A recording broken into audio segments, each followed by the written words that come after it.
What's up, y'all? So I'm gonna hop straight into this message. One thing we gotta be very careful of is our itching ears and listening to messages where they please your flesh and they please your itching ears. And what I mean by that, I've been in the book of Samuel for the past couple days, right?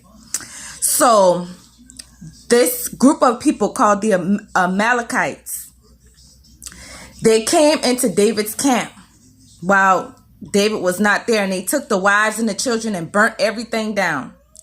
So David had to go to God and ask God, is it okay for me to pursue? And if I pursue, will I recover everything that was taken?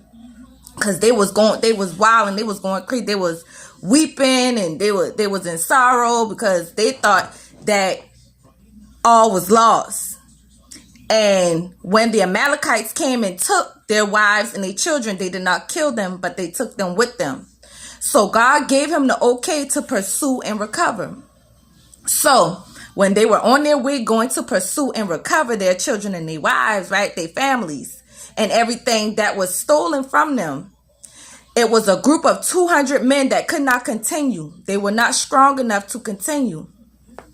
Oh, let me rewind a little bit. So when God gave the okay for them to go recover and pursue, he told David that he was going to deliver the enemy into their hands. So fast forward, they got there, they killed all of them, recovered their wives, all their children, none was lost. None of their property, none of their kids, none of their wives. Everything was recovered. So on their way back, when David and his army got back to the men that could not continue, they were too weak to continue, too fatigued. Some of the men in the army, that went into battle to recover everything.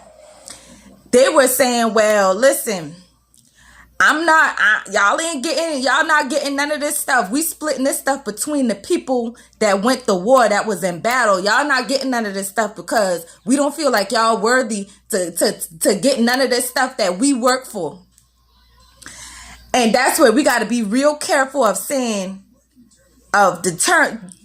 we can determine who is worthy to take part in whatever we recover from pursuing, because they did not recover all of that stuff and everything on their own strength. God delivered it into their hands, the enemy into their hands, and that's what David let them know. David said, no, that's not